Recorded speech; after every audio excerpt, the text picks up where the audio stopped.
เทศไทยให้ความรู้คู่ความสุขที่นี่สถานีวิทยุกระจายเสียงแห่งประเทศไทยจังหวัดลำปางทำการส่งกระจายเสียงในระบบ FM ความถี่ 97 เมกะเฮิรตซ์ จากนี้ไปเชิญติดตามรับฟังรายการเกษตรสัมพันธ์ค่ะ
สวัสดีเจ้ารายการเกษตรสัมพันธ์มาแล้วเจ้ารายการเกษตรแอลชุติการเราชัยก็จัดนะ บ่ายโมงถึงบ่ายโมงเกิงทุกวันพุธนะเจ้ากับสำนักงานเกษตรจังหวัดลำปางเนาะวันนี้ดีเจแน็กกี้เพชรดาคนงามติดภารกิจเจ้าฝากจัดรายการด้วยได้ป่ะแอลอีนะได้เลยเนาะถึงเรื่องของการเกษตรพี่น้องเกษตรกรทุกพื้นที่ทั้ง13อำเภอติดตามรับฟังได้วันพุธจะอีบ่ายโมงถึงบ่ายโมงเกิงบางทีถ้าหากว่ามีประเด็นที่น่าสนใจเนาะปุณะรวด1ชั่วโมงเลยนะแต่วันนี้ต้องอยู่ที่ว่าแฟนรายการที่เป็นท้องว่าแขกเนาะแขกที่ร่วมในรายการวันนี้นี่ก็มาไกลเห็นนะเพราะว่าเวลาน้องแอลปิกบ้านนี่ก็ต้องผ่านตัดนีตัวอำเภอสุปราบวันนี้นะเจ้าปะกับแปลงใหญ่พืชผักหมู่3ตำบลศพปราบบ้านวังเป้าเนาะบ้านวังเป้าศพปราบนะเจ้า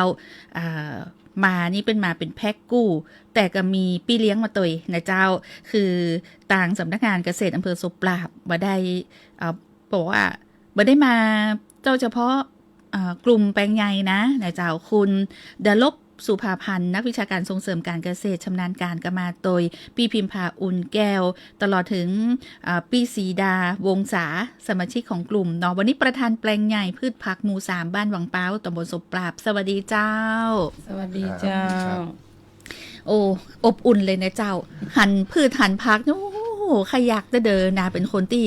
มักผักเนี่ยแล้วผักปลอดสารหรือว่าผักปลอดภัยผักอินทรีย์นี่ก็หายากหาคนปลูกยากแล้วเวลาเขาจะเปิ้งกาดเขาก็บอกฮู้ตัวว่าอันนี้นี่จะปลอดสารฮะหรือว่าจะเป็นจะได้จาอินะเจ้าวันนี้นี่ ประเด็นน่าสนใจขนาดก็คือเรื่องของผักคุณภาพปลอดสารมาตรฐาน GAP บัตธรรมดาเนอะกว่าจะได้มาตรฐาน GAP หรือว่าแก๊ปนี่นะ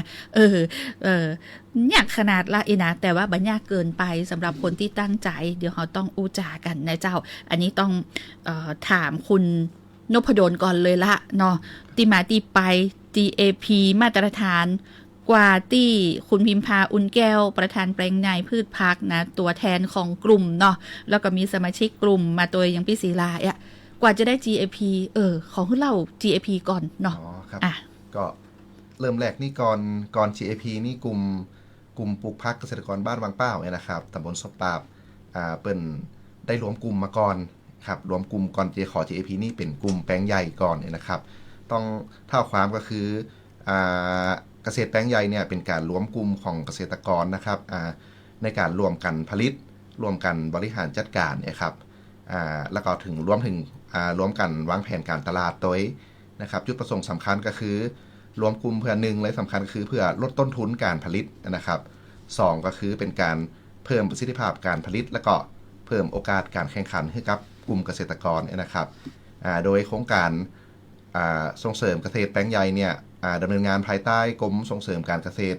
กระทรวงเกษตรและสหกรณ์นะครับแล้วก็มีหน่วยงานรัฐนะโดย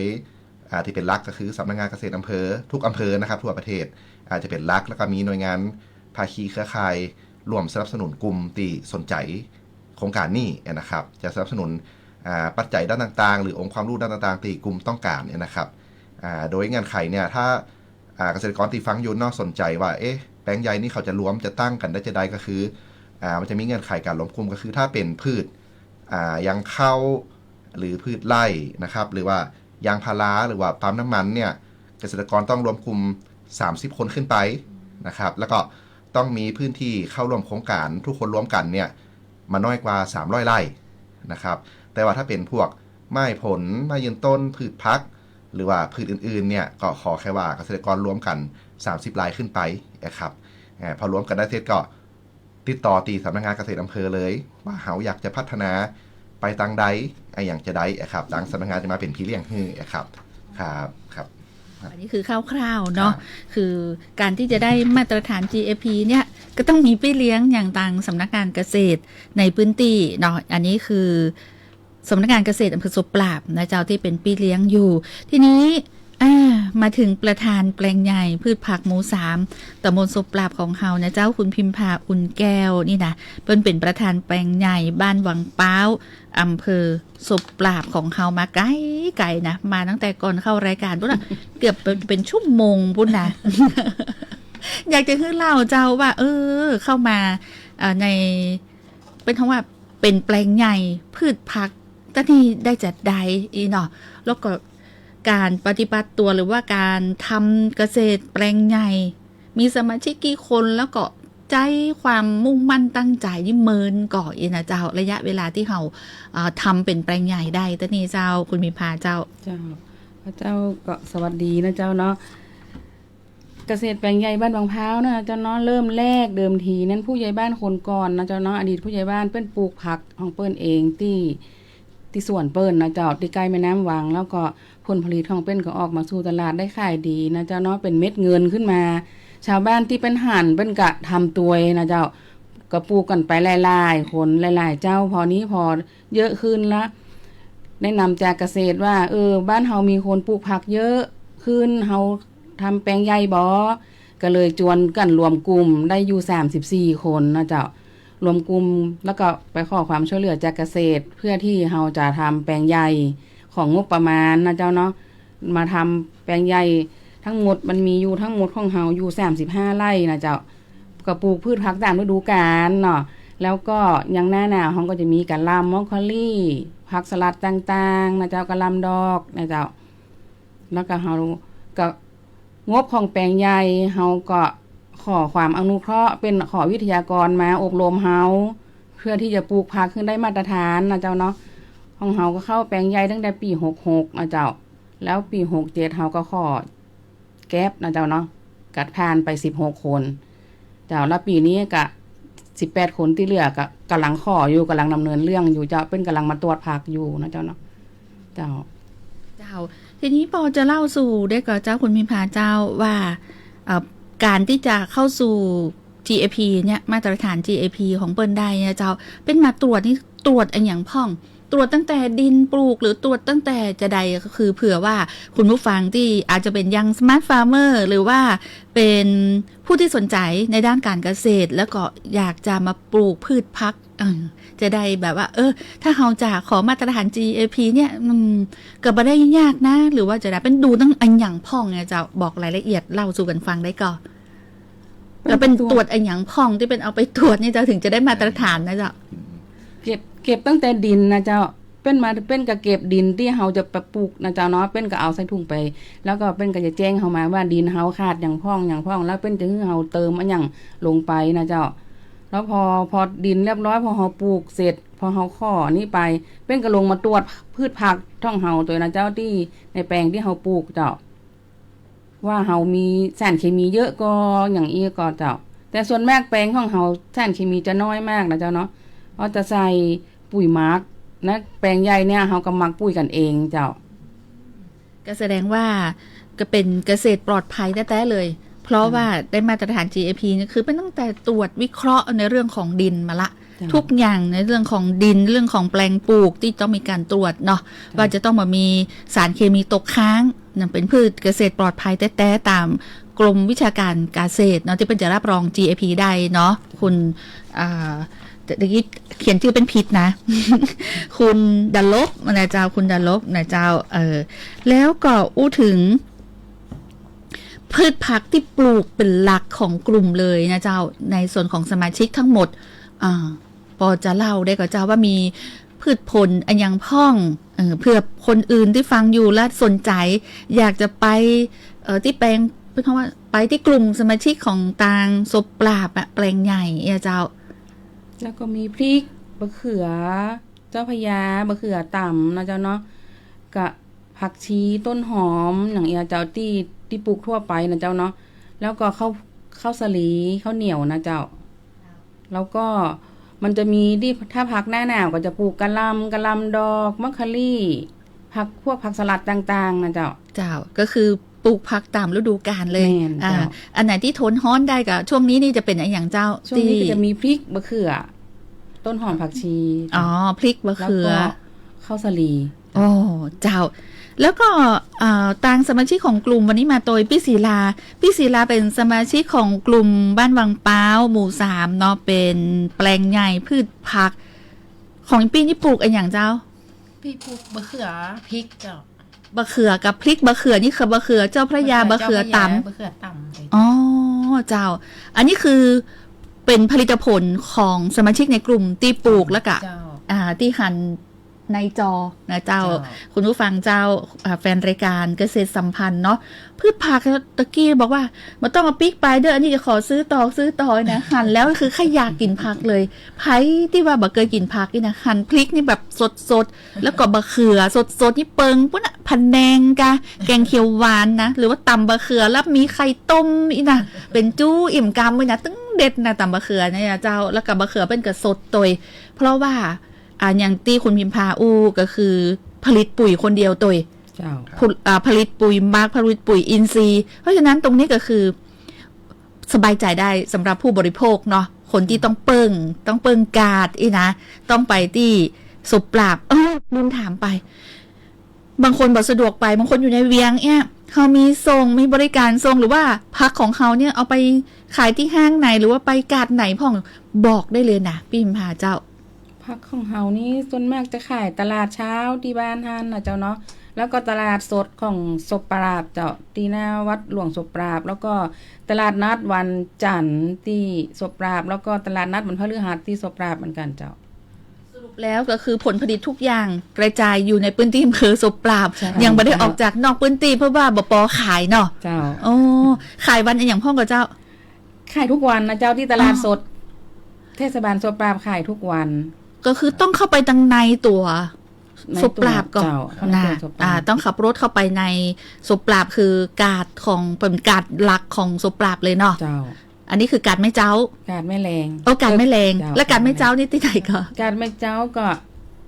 หน้าวัดบางพร้าวเจ้า วัดวังเป้าก็คือถ้าเราไปจากลำปางแล้วเราก็ต้องเจอวังเป้าก่อนอยู่ละ หวังเป้าปุ้นนะเจ้า ฮะ ข้าวศพป สุด ลา ท้าย เกือบสุด อ๋ ท้า อ ยเกือบสุดท้าย ก็คือต้องเลยอำเภอเราอันนั้นคือบ้านวังเป้า แล้วมัน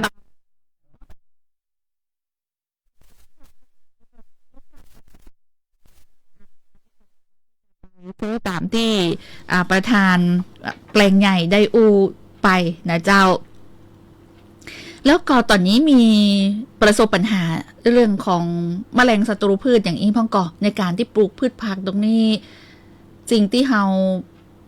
เจอเจ้าที่เป็นปัญหาอุปสรรคมีพ่องก่อ ส่วนมากก็บ่ที่ค่อยมีแต่มีก็จะมี บางราย บางรายนะเจ้าที่หนอนจะมากินข้าวสลีกิน อ๋อแสดงว่าอินทรีย์แต้ๆเลยเพราะปกติแล้วคือถ้าเกิดว่าใจปุ๋ยเคมีเนาะแมลงศัตรูพืชจะมาเข้าใกล้อยู่ละเนาะแต่ผลเสียก็คือเกิดผลกระทบต่อสุขภาพของผู้บริโภคกู้คนนะบางคนนี่บักกล้าซื้อนะหันแมงจีหรือว่าหนอนจีบักเขือเป็นหูกาพักเป็นใบบางยิกบางงออีน่ะอันนั้นคือปลอดภัยเนาะ เจ้า ถ้าเกิดว่าเลี่ยมมับอีกอันนั้นน่ะคืออันตรายนะ อันนี้วิธีในการที่เทคนิคในการซื้อผักเนาะบางคนนี่ชอบกินผักแต่ว่าจะเลือกเอาที่ดีๆงามๆแต่อันนั้นแฝงด้วยปุ๋ยเคมีที่เป็นอันตรายต่อสุขภาพของเราได้อันนี้ถ้าเกิดว่าไพ่ได้มีโอกาสไปนะในกลุ่มของแปลงใหญ่ที่บ้านวังเป้าหมู่ที่3ศพปราบนะเจ้าสบายใจได้อันนี้เป็นมีการเปิดที่เป็นเหมือนกับว่าถ้าคนสนใจเนาะมีกลุ่มสมาชิกอย่างตังนอกที่บัจเจ้ของอำเภอศพปราบอย่างต่างอำเภอเป็นสนใจอยากจะไปเฮียนฮู้ในส่วนของแปลงใหญ่เนี่ยเขามีศูนย์ที่จะรองรับในการที่จะสาธิตหรือว่าแนะนำกับส่วนงานต่างๆหรือเป็นอาจจะไปดูงานอย่างอีมีพ่องก่อหรือว่าเขาปลูกอย่างเดียวอย่างเงี้ยเจ้าต่างสำนักงานเกษตรนี่มีการส่งเสริมใจเจ้าเบ็ดเป็นศูนย์เฮียนฮู้ตัวก่อก็ครับทิ้งทางกลุ่มก็มีแปลงกลุ่มแปลงตัวอย่างครับสมาชิกแต่ว่าอย่างที่ทราบว่ากลุ่มเฮาเหมือนกับกำลังเริ่มต้นเพราะว่าตั้งรักกันมาปี66แล้วก็เพิ่งเป็นแปลงใหญ่มาปี67ก็ตอนนี้ก็กำลังเข้าสู่ปีที่2นะครับแต่ยังเป็นช่วงเริ่มต้นกลุ่มอยู่ครับช่วงเริ่มต้นในอนาคตอาจจะขยายเป็นศูนย์เฮียนฮู้เพื่อให้ทุกคนไปศึกษาดูงานได้เนาะบางคนนี่อาจจะเป็นเชื่อมโยงไปถึงการท่องเที่ยวเกษตรเจิงเกษตรได้เลยเนาะเพราะว่าพืชพักคือแอลไปตัวเก็บไปตัวเก็บไปฝากคนที่บ้านตัวเนาะซื้อครัวไปตัวน่าจะดีนะเนาะนี่ฝากต่างอย่างก่อนหน่วยงานของต่างสำนักงานเกษตรอำเภอศพปราบเชื่อว่าในอนาคตต้องมีการต่อยอดกับแปลงใหญ่กลุ่มบ้านวังป้าหมู่ที่3นี่แน่นอนเลยนะเจ้าเพราะว่าหันผลผลิตแล้วตลาดต้องการอย่างแน่นอนถึงว่าเจ้าตึ้งบะเล็ดบะหลอดมาในเวียงเลยนะคนที่อยู่ในเวียงคนที่อยู่อำเภอเถินเนาะไอ้นี่ต้องไก่ศพปราบแล้วต้องแวะละนะเจ้าบ้านวังป้าที่หัวสะพานก่อนที่จะไปถึงบ้านศพเลียงเนาะอันนี้ถูกละถูกละอันนี้คนสังกะเตือนแต้ๆเลยนะเจ้า คนดำเนินรายการแอลชุติการเราใช้ก็ต้องผ่านศพปราบแต่บักกึดว่าจะมีกลุ่มแปลงใหญ่พืชผักอยู่ที่บ้านวังเป้าตอนนี้ฮู้ละทีนี้ก็ฮับฮิวแล้วเนอะไผที่อยากจะฝากนะทักทายแฟนรายการเจ้าเกษตรจังหวัดลำปางเข้ามาแล้วบอกสวัสดีเจ้าดีเจนักกี้ของเฮานะถึงแม้จะติดภารกิจแต่ก็มาติดตามแล้วก็แชร์เรียบร้อยแล้วตัวคุณมนชนกอนันตวราสวัสดีเจ้าบอกว่าติดตามเจ้าคุณมณิกากำลังรับชมคุณวิษณุกำลังรับชมนะเจ้าหลายท่านก็กำลังรับชมผ่านเพจของสวทลำปางที่เฮาไลฟ์สดไปตัวเนาะแล้วก็ใครที่บ่มีสมาร์ทโฟนบ่ได้พอกระเปิ้นนะต่างไลฟ์สดนี่นะก็ฟังได้เจ้าฟังตามคลื่นปกติสอเสือวอแหวนทอทหารจุดลำปางนี่คือตัวย่อเนาะตัวย่อของสถานีวิทยุกระจายเสียงแห่งประเทศไทยจังหวัดลำปางนี่ชื่อเต็มหรือตัวย่อคือสวทลำปางเจ้าบ่ต้องเติมสอเสือบ่ต้องเติมวอแหวนทอทหารอย่างสักอย่างสอเสือวอแหวนทอทหารจุดลำปางคลื่นอะไรอย่าง FM 97 เมกะเฮิรตซ์แฟนรายการ FC อยู่ตังศพปราบนักขนาดนะเจ้าเข้ามาติดตามลามตัวเนอะผายใครฮู้นะบางทีคนที่อยู่ในพื้นที่อำเภอศพปราบอาจจะบ่ฮู้กันได้ที่บ้านวังเป้าหมู่3เนี่ยเป็นปลูกพืชนะแปลงใหญ่เลยนะ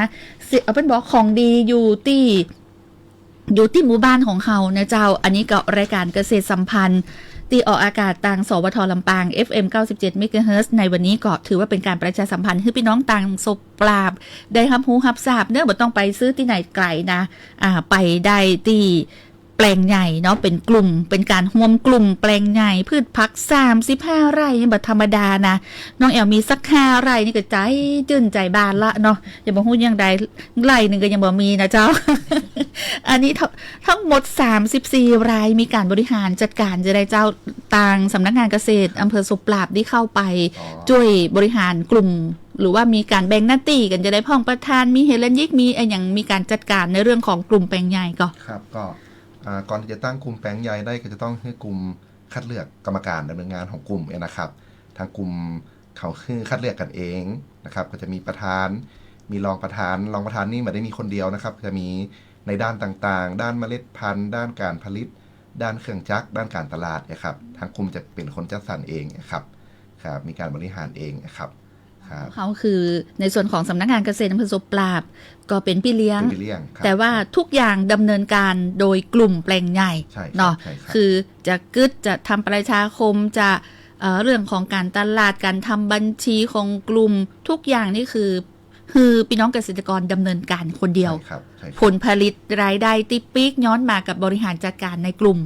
โอ้เจ้าเป็นกำลังใจให้นะเจ้าสำหรับกลุ่มแปลงใหญ่พืชผักหมู่ที่3บ้านวังเป้าแล้วก็ปีศรีลานอกจากที่จะมาปลูกผักแล้วปีนี้อย่างแหมบอกดูว่าตังศพปราบวังเป้านี่เป็นมีอย่างแหมเปิดโอกาสนะบ่ได้กึดกล้าประชาสัมพันธ์อย่างสักอย่างปกติต้องมีกล้าสปอร์ตกล้าอย่างอีนะคนนี้ฟรีนะเจ้าเพราะว่าสนับสนุนเนาะทำนาเต้นนะเจ้าย่านาเดี๋ยวก่อนนะตังศพปรามนี่จะเป็นนาปีหรือว่านาปลังนาปีหนึ่งย่าเตื้อระหว่างการเปรียบเทียบกันย่านาปีกับมาทำกลุ่มผักแปลงใหญ่เนี่ยเจ้าอันไหนน่าจะดีกว่ากันหรือว่าอันนี้คือการเสริมหลังจากที่เฮาเนี่ยนาแล้วอีกก่ออาชีพเสริมเจ้าอาชีพเสริมเนาะแล้วก็ดูจากผลผลิตแล้วก็การตลาดแล้วน่าจะปลูกอย่างอื่นเพิ่มแถมก่อนนอกจากบะเขืออีกเนาะตะกี้บอกปลูกบะเขือกับอันอย่างก็บะเขือพริกเจ้าบะเขือกับพริกนั่นมีอันอย่างในใจแถมก็แต่ฤดูแก่นนะเจ้าถ้ามันฮ้อนแก่มันก็ปลูกอย่างอื่นบ่ค่อยได้นะเจ้าแหนมมันก็บ่ค่อยอุดมสมบูรณ์เท่าใดก็เราต้องสูบน้ำจากลำห้วยขึ้นมาก็ยังเปิงน้ำห้วยอยู่อีเนาะก็ยังดีเนาะมีน้ำห้วยนะบ้านวังเป้าเนาะแต่บางตียังตั้งเธอนี่คือผ่านแล้วก็ผ่านไปนะบ่มีการกักเก็บนะเดี๋ยวก่อนนะถ้าอู้ถึงศพปราบนี่เป็นมีอ่างเก็บน้ำเลยเนาะก็ทำให้ได้เปรียบนะเจ้าในเรื่องของการที่จะทำการเกษตรอันนี้ก็ต้องเปิ้ง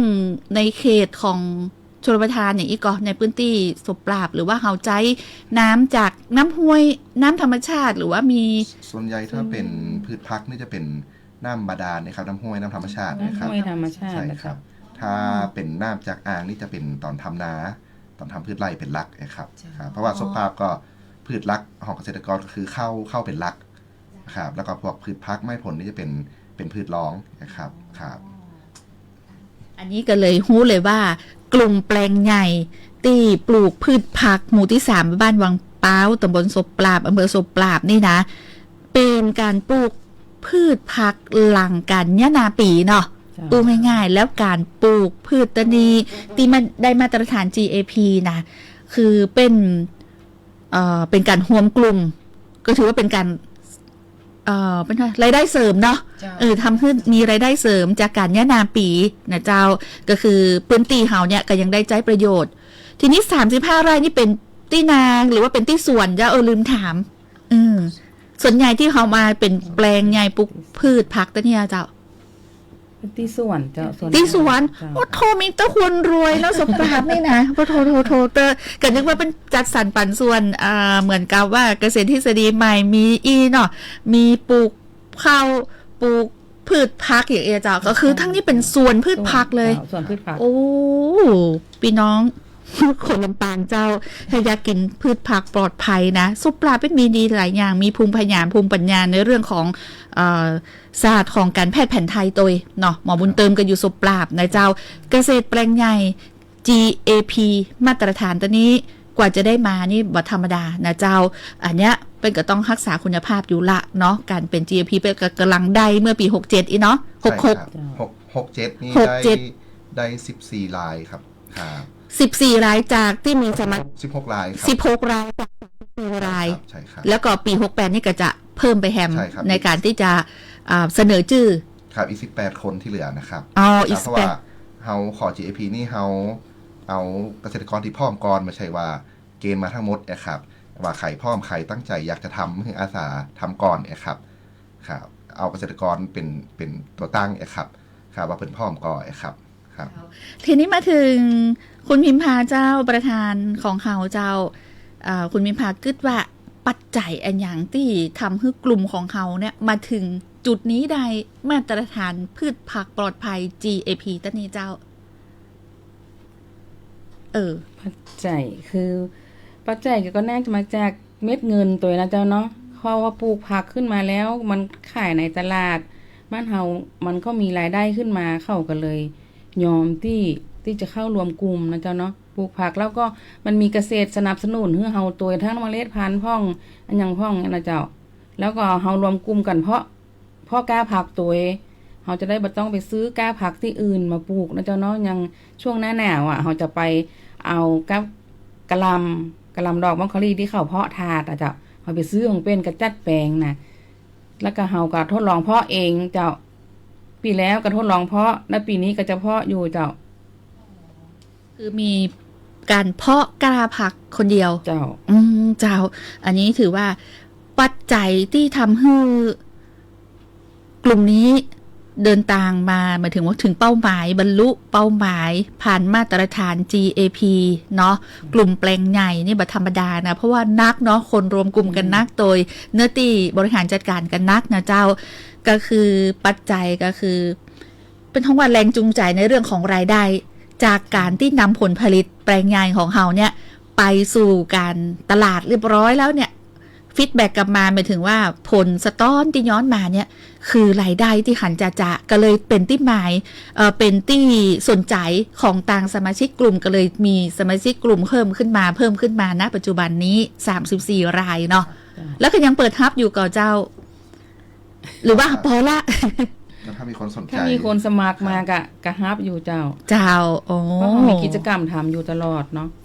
เจ้าอันนี้ก็เป็นกำลังใจให้กลุ่มแปลงใหญ่พืชผักบ้านวังเป้าหมู่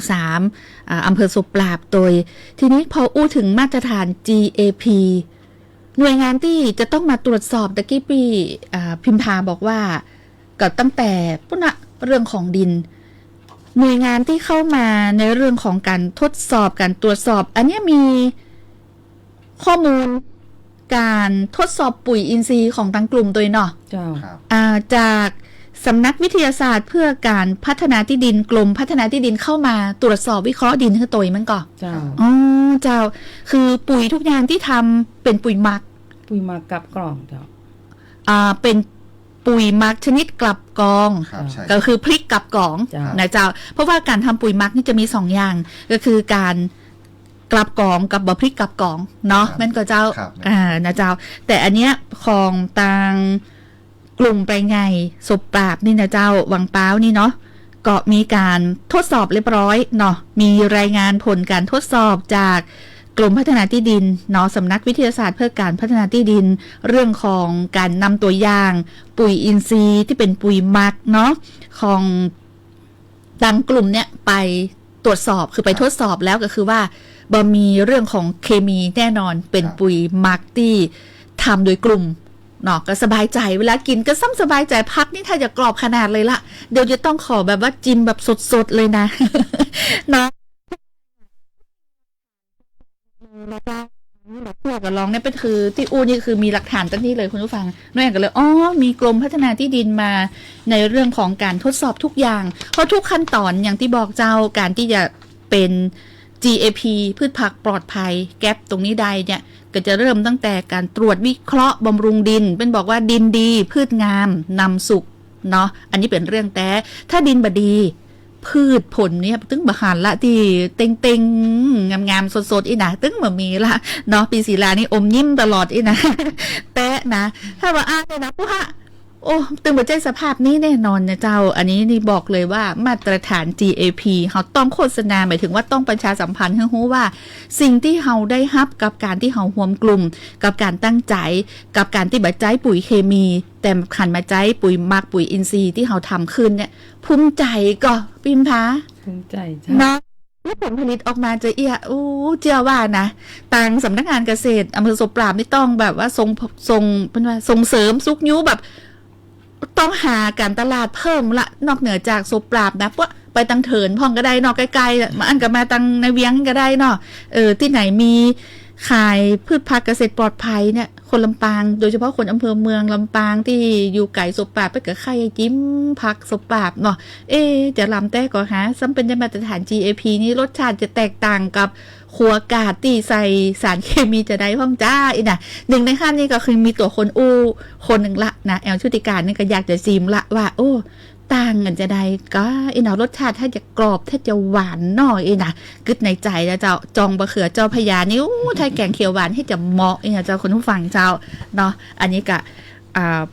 ป้ายยาคุณผู้ฟังแฟนรายการที่เข้ามาติดตามรายการเกษตรสัมพันธ์ในวันนี้เนาะกับ